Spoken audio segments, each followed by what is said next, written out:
Hello everybody and welcome back, and I've got a video for all of you today. In today's video, think about it this way. Every second matters sometimes in World of Warships, and this was one of those battles.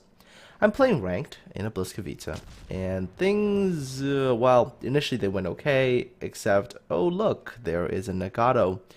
4.4 kilometers away from me, and of course I have no HP and I get melted.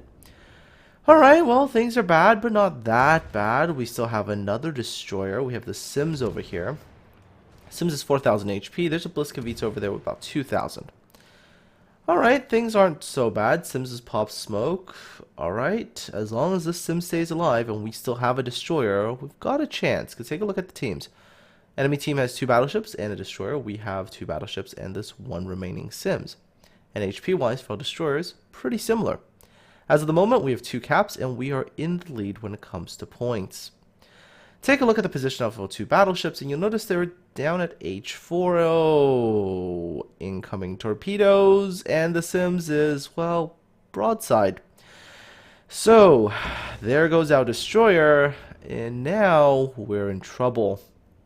Our 2 battleships are way far south on the H line. They have a destroyer that's actually closer to the cap, so you know immediately that destroyer with 2,000 some odd HP is immediately going to take off and start heading to the rest of our caps. We have a Nagato and we have a Colorado, and neither of these 2 battleships are fast. They're not Iowas per se. Had this been Iowas, we might have had a better chance, I think, but nope, we're tier 7s and these things are both really slow. So, take a look at the Nagato, and yeah, I mean, not a very fast ship. Even with a speed flag, this thing is only going to manage about 27.7 knots, I think, roughly. Alright, so Colorado's in the lead. Enemy has 2 battleships, and of course our B cap is already getting capped. And on the Atlantic, the caps are so close together that if you run out of destroyers and you're so far away from cap, it doesn't take a very long time for a fast ship like a destroyer to just zip to all the caps and take them. So, we're in trouble. We're behind on points now, and we are losing our cap advantage. So, of course, we're saying in chat right now, push their cap harder or we're going to lose this battle, which we are if the push takes too long. So, both of our battleships are, well, they're going for it. They're going as fast as they possibly can. Enemy has 2 battleships over here. They're both fighting our battleships. Their Colorado is really low. Nagato's still pretty healthy. So what we need to do right now is focus the Colorado down quickly, and then hopefully try to kill the Nagato. And while we're at that, we can't lose any of our battleships, and we have to be close enough that we can actually contest caps. RNG is RNG is really annoying because on multiple shots against that Colorado, we leave them with like nothing. And I found that really frustrating about ranked as well, is that sometimes I've had to engage ships where they give me a broadside, I'm, sort of angled to them, I fire a salvo, I do glorious 2,500 damage, they fire a salvo back and they go double citadel through my bow and do like 25,000. So ranked, it's a lot of fun when RNG dictates things like that. And of course that Colorado just keeps surviving. Our battleships fire at him, goes down to about 2,000, gets back up a little bit through the hill, gets knocked down to 2,000, comes back. So that Colorado survives for quite a bit longer. And of course now the Bliskavit's on the enemy team, already on the C cap. Alright, so we're going to be down points, and we're going to be down 3 caps to 0. Things are not looking good at all. And especially in rank, the amount of points that are generated by the caps are quite substantial. And if you don't get caps back fast enough, you very easily lose that battle. So, Colorado, enemy team. Now, had this Colorado, and I think they could have just hid behind that island. Like, that Colorado could have just taken cover behind that island. And I think that action alone would have won it, because he would have just bled so much time off of the ships on my team. Yep. Alright, there we go. Nagato finally secures the kill. So we've gotten a bit of points back from that. Enemy Nagatos of 14,000. Our battleships reasonably healthy, although I think our Colorado can still be one-shot if the RNG favors. Yeah, 15,000. Nagato could still one-shot our Colorado, and had he done that, I think this battle would have been over too. Alright, but RNG I think was a little bit in our favor. There we go, Nagato's taking a hit from our Colorado. Our Nagato takes a shot. And now they're moving for cap. Okay, so there we go. Colorado stepped onto cap. He's starting to cap this right now.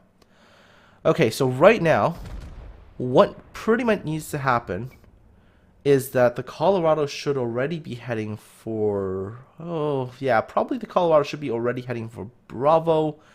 And Nagato should be able to finish off their Nagato and then take... Oh, well, there we go. Colorado got it. Okay. So Colorado needs to turn immediately for Bravo, let the Nagato finish capping, and so if we can secure the other Bravo cap, we should be... Oh god, the Colorado turns towards us. Oh, precious, precious seconds. He's turning in. He's turning in. Okay, now he's turning away. Had that Colorado also turned just that little bit more and taken an extra few seconds, we would lose this battle as well.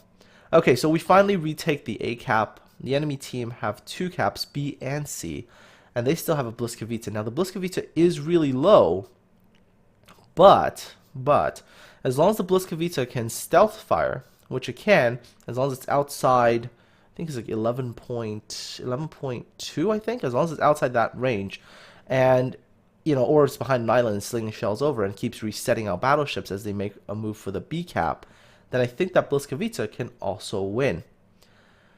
The Bliskovita can make another move, and this is something that I don't think the Bliskovita thought about. So, you've got 2 really, really slow battleships, and both of them are likely to be making a move for the Bravo cap.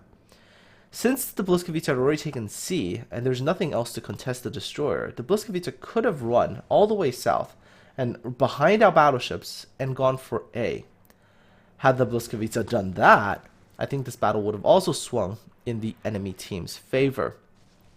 But he decides to defend, which is an understandable decision because that's a reasonable thing to do, to try to prevent us from getting the caps. Now, Bliskovita loses sight of us, of our team's battleships, and that's the reason why he stopped firing. Now, I'm looking at the situation right here. There's 2 potential routes for our battleships to get through B and onto C cap. One of them is to go straight through the little gap right in front of our Colorado to the little bit to the left. That's the straightest, most, obvious route. I'm thinking that if the Bliskovita wants to disrupt a push there, he could have popped out there and launched torpedoes and forced our battleships to make a maneuver away from that route and potentially have to go in a different direction, or at least spend so much time maneuvering that it will take him a while to get back on track. Instead, the Bliskovita kind of does my team a favor and goes south. And, well, I mean, south is... It gives him an easier line of fire to shoot and reset our ships. That's an interesting dilemma, I think. I think it would have been better just to deploy smoke, head north, and then drop torpedoes and force our ships to the south, because then we would have been forced to take a longer route. Instead, he goes south, but he opens up that northern route, so the Colorado just has to head in a straight line. Oh, we almost had him there too. Okay, we've got the B cap. We're pretty much 100 points behind, but we have the extra cap, which is hopefully going to even out the score. And this is where things get really, really dicey.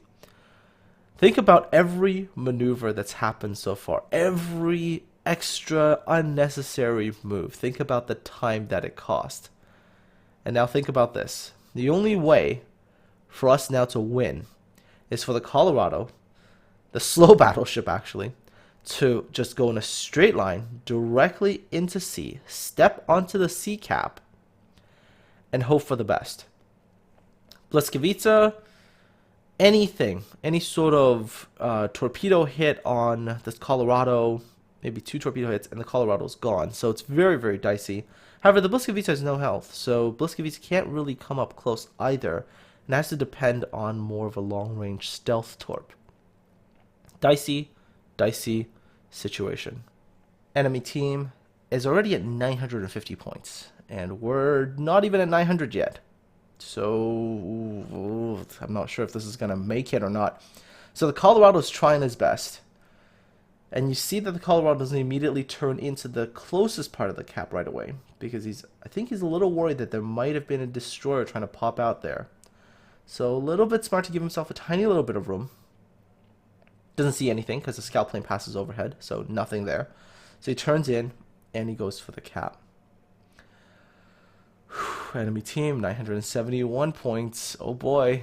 36 seconds left on the clock. Oh, he turns away a little bit.